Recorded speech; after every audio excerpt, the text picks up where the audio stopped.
Allah, Yahweh, Bahashem, Yahweh Shai, Bahashem, Rakakwadash. This is the brother Sagala once again coming back with another lesson. This one is about the concept of healing because, let's be real, we living in a time to where they're trying to feed us this poison for medicines, especially with all of this scamdemic going on right now. They're trying to feed us poisons for medicine and disregarding the all of the things that benefit our health according to what the Most High naturally put here on this earth. And who is the Most High? Yahweh Bashim Yahweh Shai, okay? So I wanted to start off in Ecclesiasticus, also known as the book of Sirach, chapter 38. I'm going to hit it from the top. Honor a physician with the honor due unto him, for the uses which you may have of him, for the Lord hath created him. So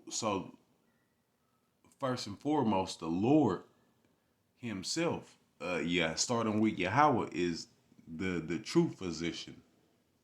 Then he gave his power to Yahweh Shai, his son, his only begotten, who the world ignorantly calls Jesus Christ, to be that to be the one that heals us. All right. Verse 2, for of the Most High cometh healing, and he shall receive honor of the king. The skill of the physician shall lift up his head, and in the sight of great men he shall be in admiration. The Lord hath created medicines out of the earth, and he that is wise will not abhor them. So what is an abhor? Abhor means to hate them. So he who is wise will not disregard the natural remedies that the Lord put on this earth for us when it comes to healing, all right? And this is something that this society does. Now they'll give you a little bit of something and then they'll synthesize something natural and make it unnatural just for you to try to ingest it instead of just getting instead of promoting a healthy lifestyle to people, all right? Why? Because part of their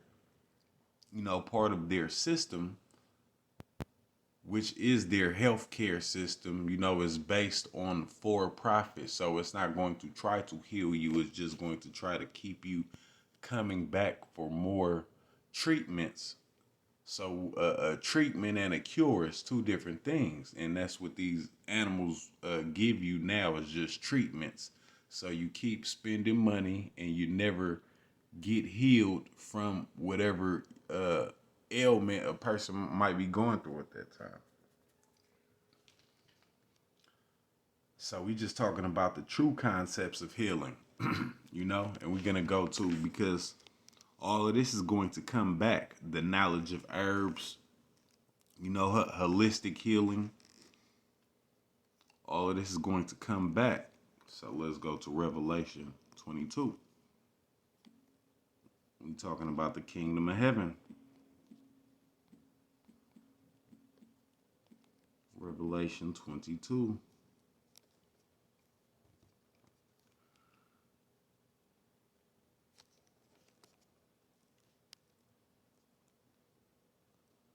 I don't know.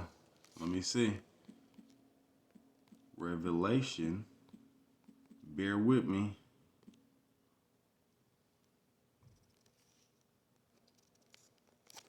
Okay, I just downloaded this app, this new app.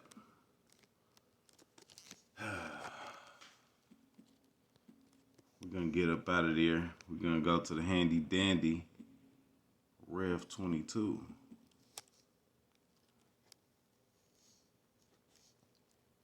Okay, here this is. Verse 2. So this is Revelation 22 and 2. In the midst of the street of it, and on either side of the river, was there the tree of life, which bare 12 manner of fruits, and yielded her fruit every month. And the leaves of the tree were for the healing of the nation. So this goes hand in hand with what we just read in excuse me, what we just read in Ecclesiastes chapter 38 about the Lord gave us the herbs of the field for the healing. So in the kingdom of heaven, because these are going to be trees in the kingdom of heaven. These are going to be the trees in the kingdom of heaven, and we're going to use them naturally to heal the other nations. But you Israelites, you Negroes, you Latinos, you Native Americans, you that make it to that stage, that make it to the kingdom of heaven, that get to and be partakers in the first fruits of heaven, right? You won't need any of that because the Lord is going to put you a body that's incorruptible. But the rest of the nations is still going to have to use these remedies, okay? And that's what's going to make the lifespan longer, because all of these natural remedies and all of these holistic healing ways are going to come back. So even I forgot when I was in Ecclesiastes 38, Sirach 38. Let's go back. Sirach 38. Because we just read how the tree of life, its leaves are going to be used for the healing. And it says something similar here. So we went back to Ecclesiastes 38. Now we're going to verse 4. The Lord hath created medicines out of the earth, and he that is wise will not abhor them. Was not the water made sweet with the wood, that the virtue thereof might be known? And he hath given men skill, that he might be honored in his marvelous works. So there are certain remedies which can cleanse the earth, and all of the knowledge of these natural remedies,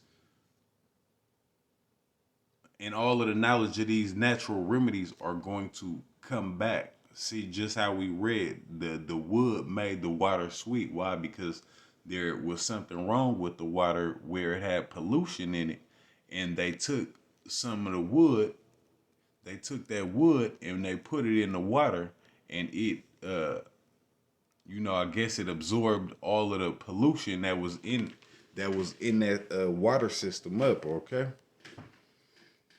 And hath given man skill, that he might be honored in his marvelous work. So this is going back to that physician, that the physician should know these things, all right? But today's physicians, they use pharmaceuticals. And when you go back to that word pharmaceutical, it's the Greek word is pharmakia, which means witchcraft, all right, sorcery. And that's what we have, especially with this Jamba Juice that they trying to pump into everybody's arms nowadays. That's nothing but sorcery.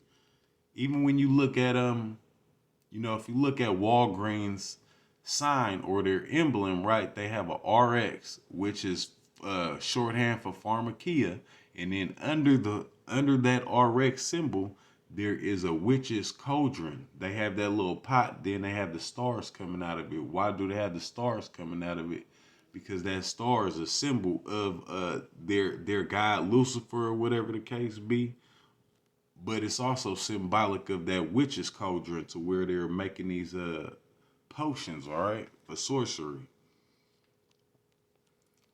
But the Lord is going to bring back holistic healing, and all of that wisdom is going to come to the forefront. Like some of these ancient cultures have some of these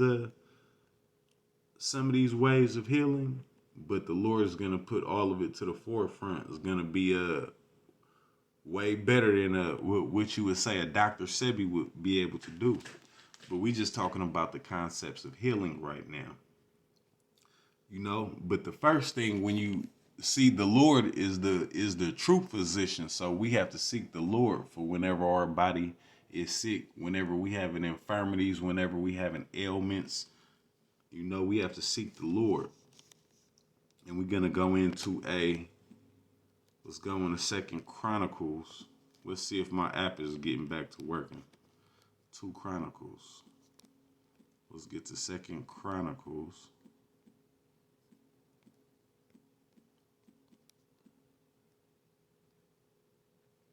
would be nice. Let's get to Second Chronicles.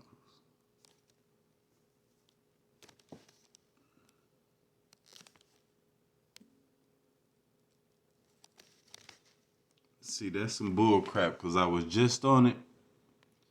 And it was working just fine. So let's get it. 2 Chronicles.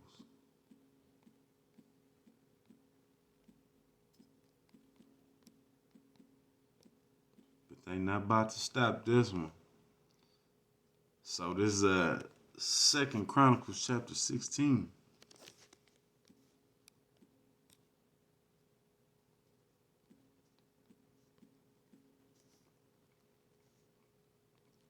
So this 2 Chronicles chapter 16, verse 12. And Asa in the 39th year of his reign was diseased in his feet until his disease was exceeding great. Yet in his disease he sought not to the Lord, but to the physicians. And Asa slept with his fathers and died in the 41st year of his reign, and they buried him in his own sepulchre with which he had made for himself in the city of David, and he laid him in his bed, which was filled with sweet odors and diverse kinds of spices prepared by the apothecary's art. And they made a very great burning for him. So what happened to Asa? Asa just went after the doctors, okay, but he never inquired from the Lord. So the Lord just let him die. But then there's another account. There is another account there's another account of another king of Judah named Hezekiah, and he was smitten with a disease, and he prayed to the Lord, and the Lord extended his life 15 more years because it was a righteous thing with the Lord that he sought after him. And that's what we need to do through our sicknesses, through our ailments. And even before we get sick, we still need to be seeking after the Lord, all right? Because this is the concept of health. The Lord brings a time to heal and a time to kill, as the scripture says. So we want to try to extend our life and be good with the Lord, all right? Because what does it say? The wages of sin is death. So let's go to we talking about the concepts of healing. Still, the concepts of healing. So we're gonna go to the Apocrypha. We're gonna go to the book of Tobit, to the account of Tobit and his son Tobias. And this is the book of Tobit. Bear with me. Let's go to chapter 2.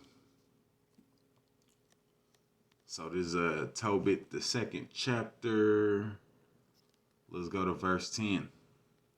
Because the Lord could kill you or heal you, Or the Lord could make you sick, or the Lord could take you out of that sickness. All right. So especially to not to make a long story short, but we have to depend on the Lord, okay? We have to make him our refuge and our salvation, okay? So this is Tobit chapter 2, verse 10. And I knew not that there were sparrows in the wall, and my eyes being open, the sparrows muted warm dung into my eyes, and a whiteness came in my eyes. And I went to the physicians, but they helped me not. Moreover, Acharias did nourish me until I went to Elymas. So basically, in this account of Tobit, he had some sparrows, doo-dooed in his eye. He had got some bird droppings in his eye, and he got what we could probably call cataracts or something. That came after that, okay? That was the consequences of that bird having had doo-dooed in his eye. Or defecated, okay? But then there's another account in Tobit, what? I believe it's the 10th chapter. Where healing comes. Tobit, the 10th chapter. So this is Tobit, the 10th chapter. I could have swore I had. Oh, no, I'm sorry. This is Tobit, the 6th chapter.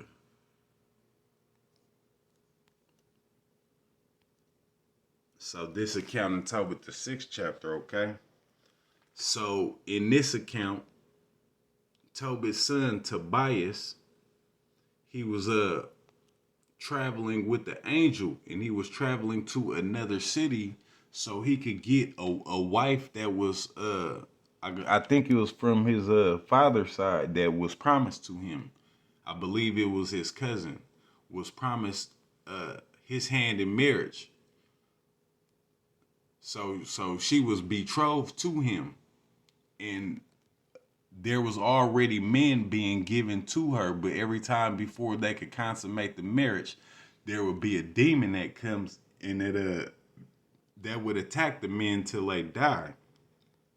So we're talking about healing on all levels right here. So the angel that was with Tobias, when they had caught a fish, and then he told them to. Well, look, we're gonna get to it. Let me find it though.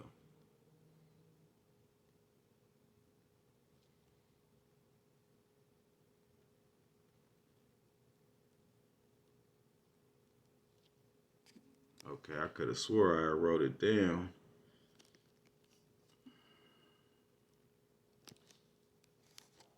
Let's go. Tobit chapter 6.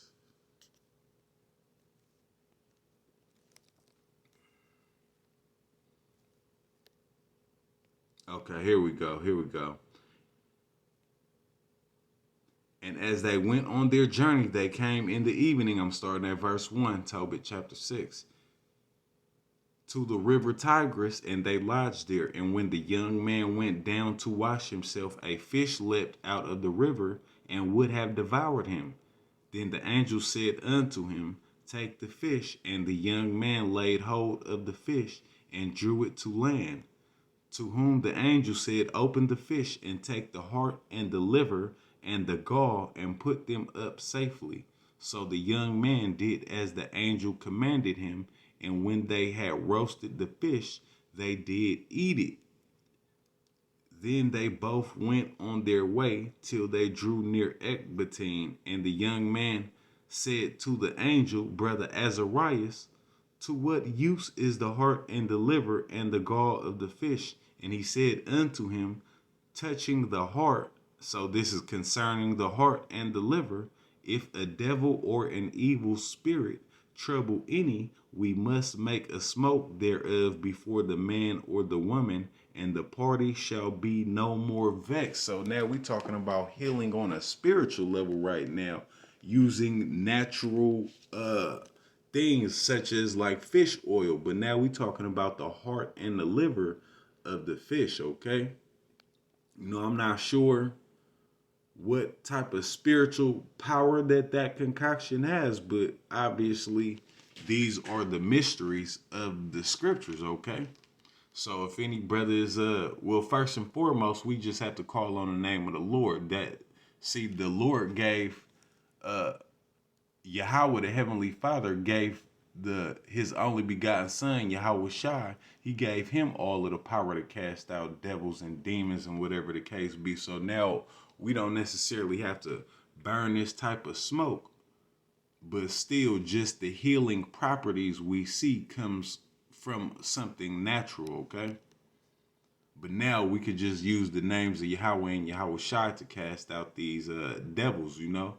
And what's always good also is prayer and fasting when we're doing spiritual warfare.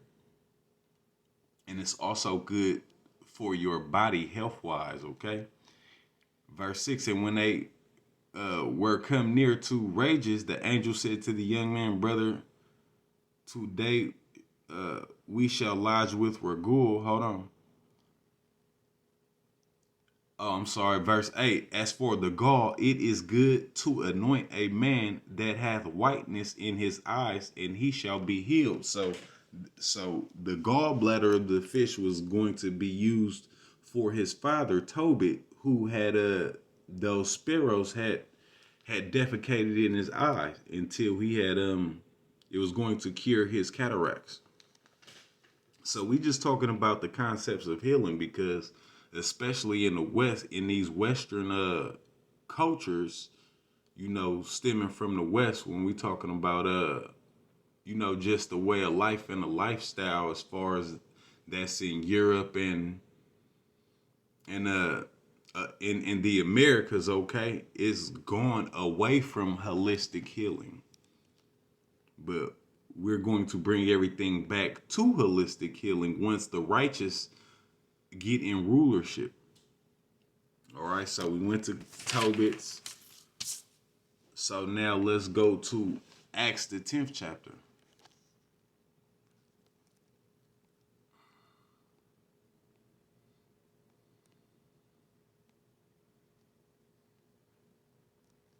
Let's go to Acts the 10th chapter. Bear with me. Acts the 10th chapter, verse 38.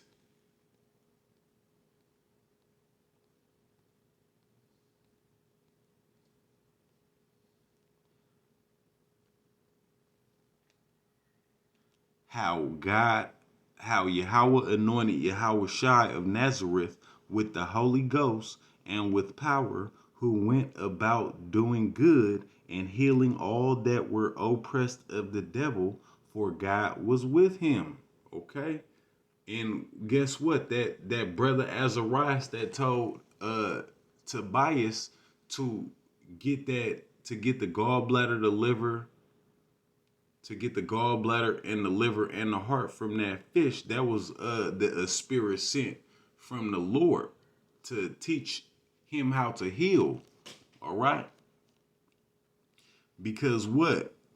I gave you the backstory. We already read how when you burn the heart and the liver, when you burn that smoke, that rids people of certain demons, okay, and certain demonic presences and spirits and activities. But now we have the name of the Lord to call on to do those things. But I'm just pointing out how everything is done in a natural sense, and how America has gotten away from that. So I'm just going through the scripts, and pinpointing some things. So let's go to Mark chapter 3. Let's go to Mark chapter 3.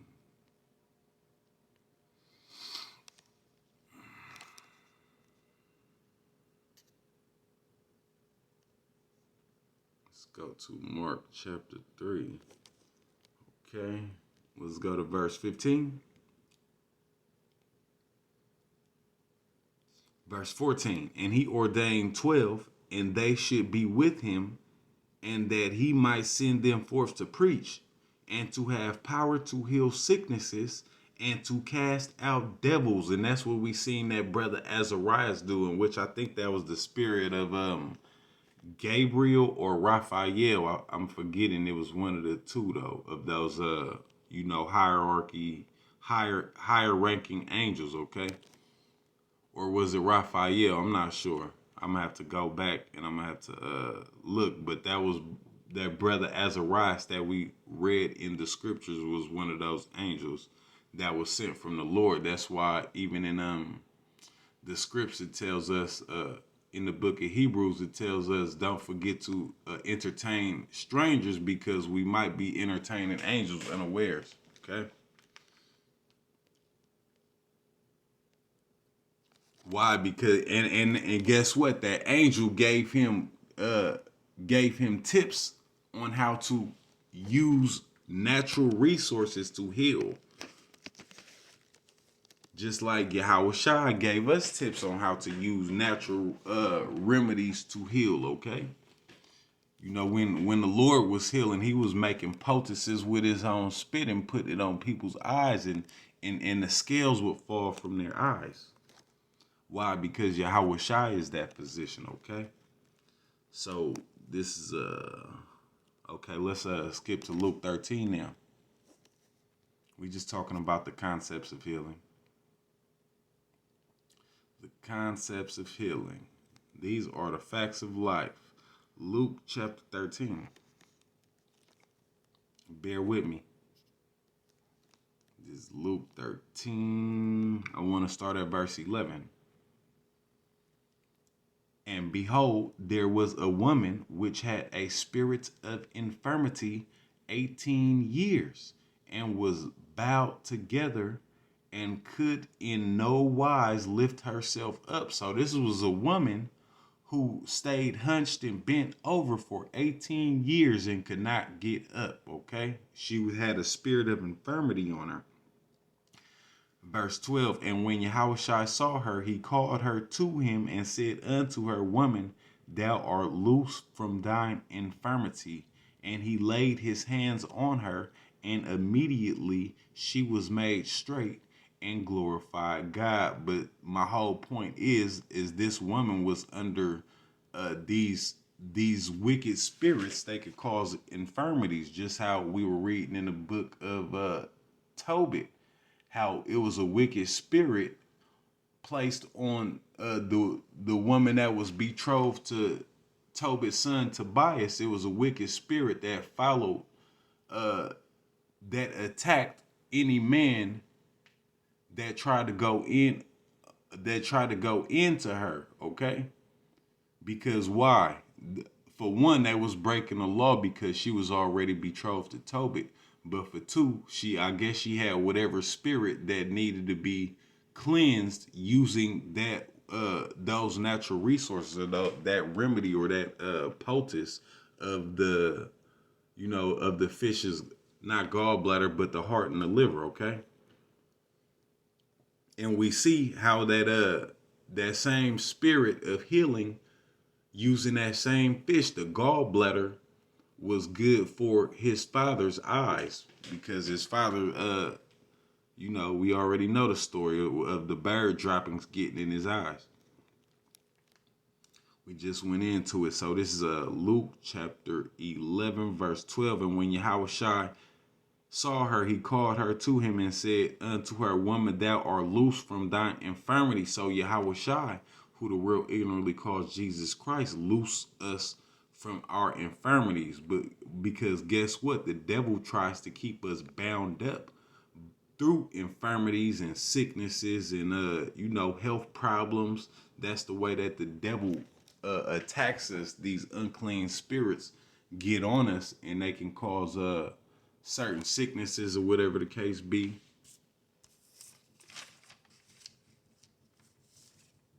So let's go to Proverbs chapter 17. Let's go to Proverbs 17.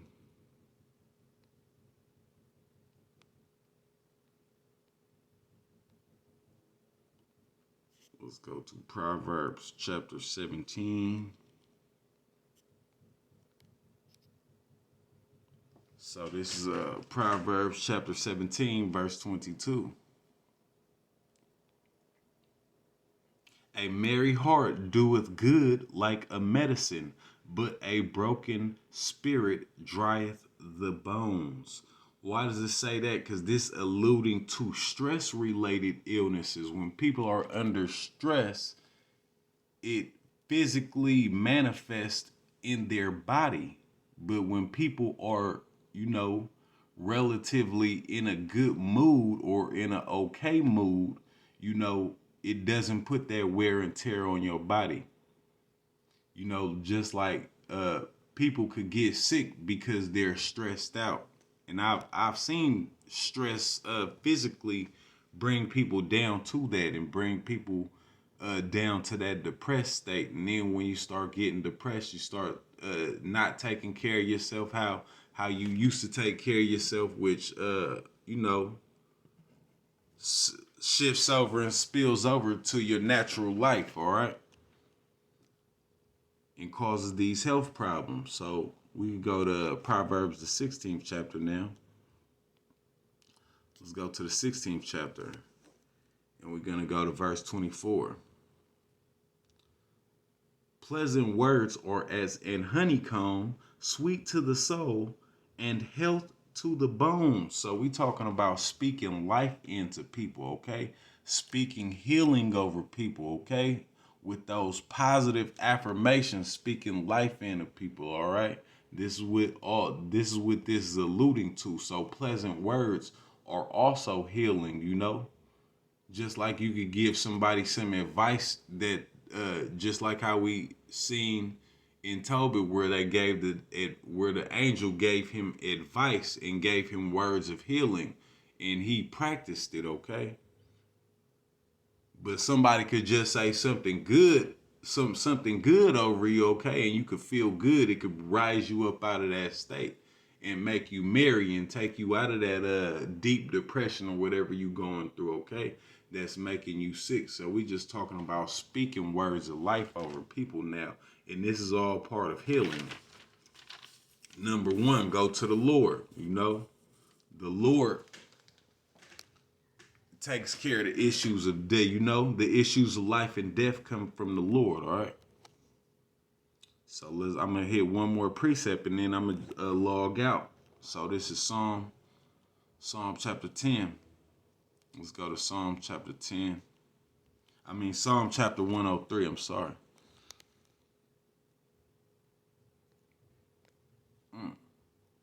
Psalm 103. Verse 11. For as the heaven is high above the earth, so great is his mercy toward them that fear him.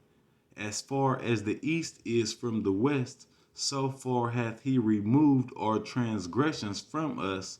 Like as a father pitieth his children, so the Lord pitieth them that fear him. Hold on, I'm sorry, verse 2 and 3. Bless the Lord, O my soul, and forget not all his benefits, who forgiveth all thine iniquities, who healeth all thy diseases. So, you know, that's the whole point. Do not forget the Lord. Let's go natural when we talking about healing. Let's consult the Lord, you know, because he can add years to our life or he could take away years to our life. So with that being said, I hope you're edified and to the next time, Shalom.